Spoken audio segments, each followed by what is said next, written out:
sabon shugabar ƙasar Najeriya ya kai maganganun abin da Ganduje ya yi a jihar Kano. To daga nan kuma Ganduje shi ma ya fito midiya yake faɗin cewar idan bai fita daga harkarsa ba sai ya mare shi wata rana. Mai girma Rabi'u Musa Kwankwaso ya yi faɗin cewar idan har bai mare shi ba to shi zai sa a mare shi ko kuma ya sa ya rasa hannunsa ko wani abinsa dai. Rigimar ta kamo asali ne tun daga farin mulkin Abba Kabiru Yusuf wato wanda ake lakabi da Abba gida-gida da fara ruguje masana'antun da Mr. Ganduje ya yi a jihar Kano. Saboda an faɗin cewar Mr. Ganduje daman ya ƙwace abin ne a hannun talakawa ya gina otal da asibiti har da su makabarta. A yanzu matakin da ake Abba Kabiru Yusuf ya karɓe abin daga hannun Mr. Ganduje ya mallakawa mutanen jihar Kano talakawa.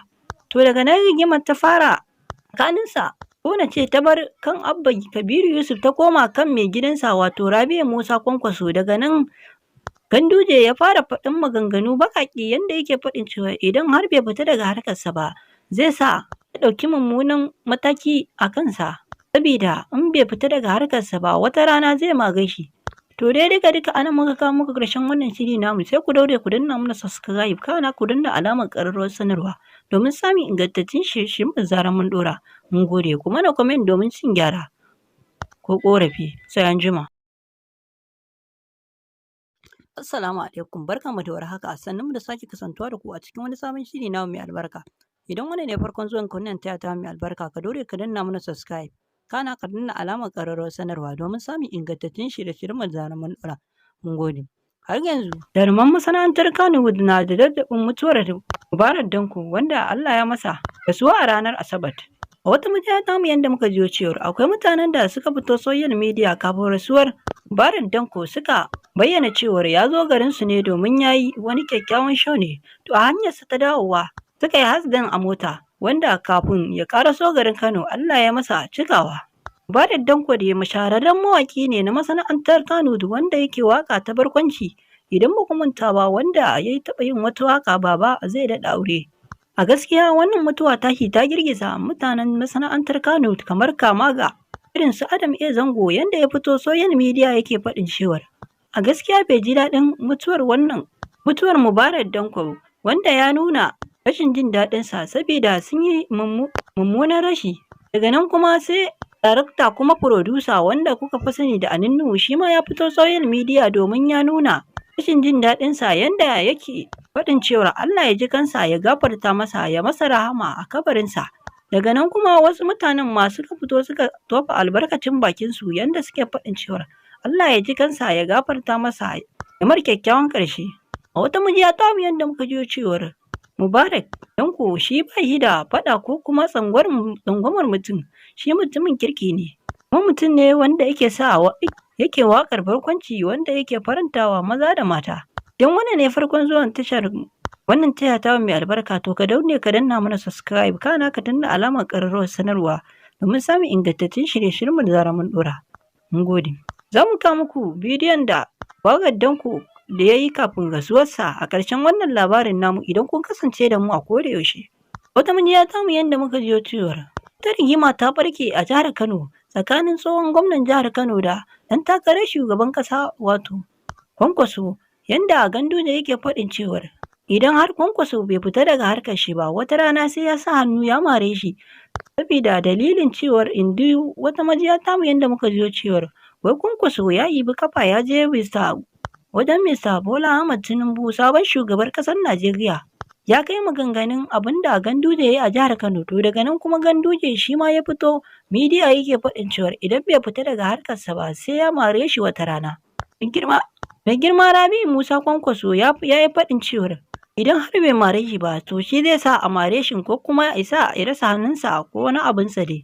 Rigimar ta kamo asali ne tun daga farin mulkin Abba Kabiru Yusuf wato wanda ake lakabi da Abba gida-gida da fara ruguje masana'antun da Mr. Ganduje ya yi a jihar Kano. Saboda an faɗin cewar Mr. Ganduje daman ya ƙwace abin ne a hannun talakawa ya gina otal da asibiti har da su makabarta.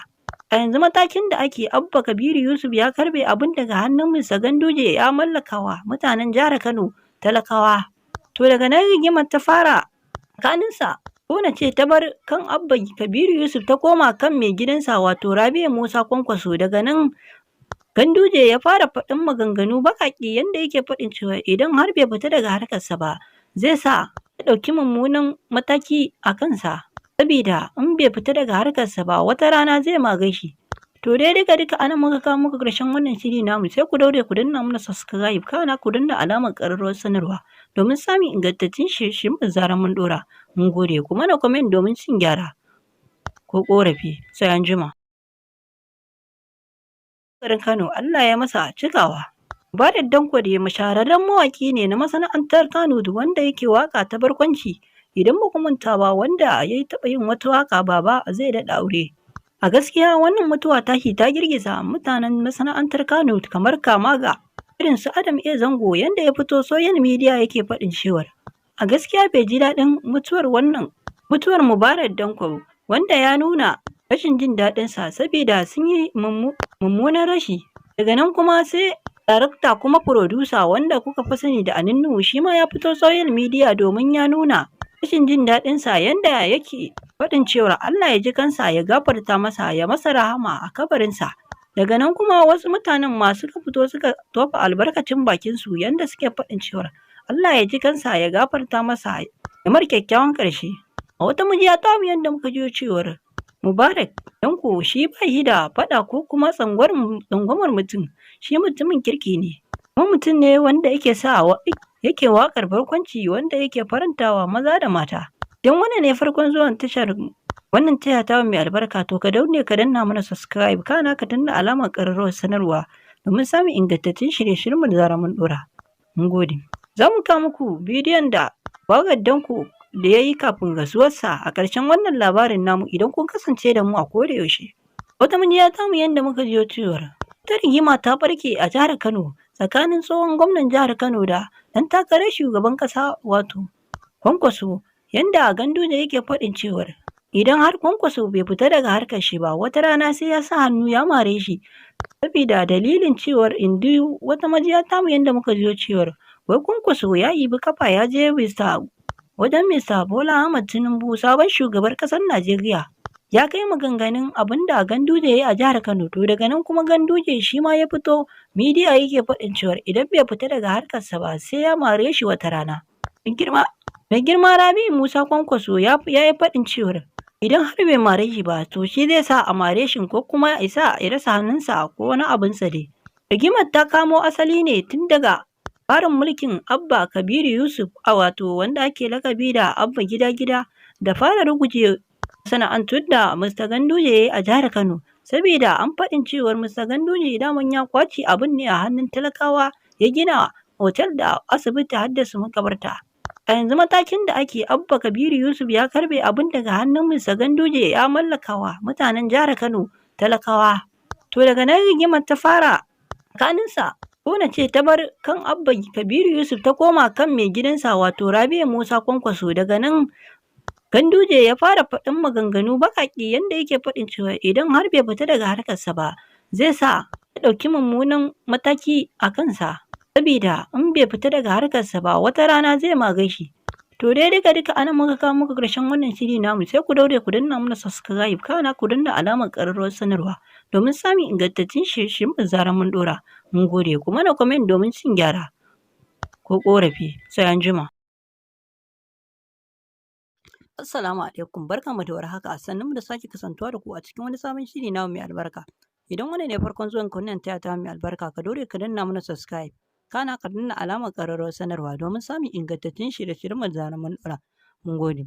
Har yanzu jaruman masana'antar Kannywood na da daɗaɗɗin mutuwar Mubarak Danko wanda Allah ya masa rasuwa a ranar Asabar.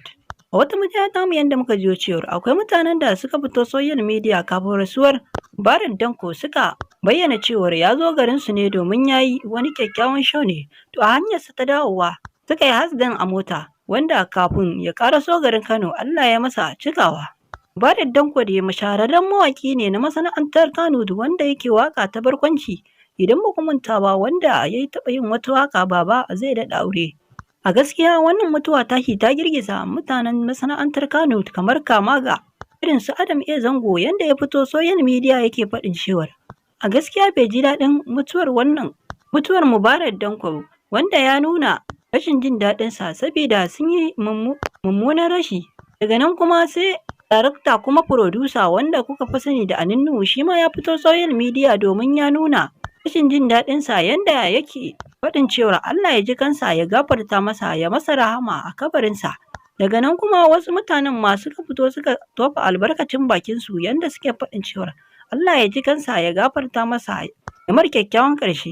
A wata majiya tamu yanda muka jiyo cewar Mubarak Danko shi ba shi da faɗa ko kuma tsangwamar mutum, shi mutumin kirki ne, kuma mutum ne wanda yake waƙar barkwanci wanda yake farantawa maza da mata. Don wannan ne farkon zuwan tashar wannan tasha tamu mai albarka to ka daure ka danna mana subscribe kana ka danna alamar ƙararrawar sanarwa domin samun ingantattun shirye-shiryenmu da zarar mun ɗora. Mun gode. Za mu kawo muku bidiyon da waƙar Danko da ya yi kafin rasuwarsa a ƙarshen wannan labarin namu idan kun kasance da mu a koda yaushe. Wata majiya tamu yanda muka jiyo cewar wata rigima ta ɓarke a jihar Kano tsakanin tsohon gwamnan jihar Kano da ɗan takarar shugaban ƙasa wato Kwankwaso yanda Ganduje yake faɗin cewar idan har Kwankwaso bai fita daga harkar shi ba wata rana sai ya sa hannu ya mare shi saboda dalilin cewar wata majiya tamu yanda muka jiyo cewar wai Kwankwaso ya ibi kafa ya je wajen Mr. Bola Ahmad Tinubu sabon shugaban ƙasar Najeriya ya kai maganganun abin da Ganduje ya yi a jihar Kano to daga nan kuma Ganduje shi ma ya fito midiya yake faɗin cewar idan bai fita daga harkarsa ba sai ya mare shi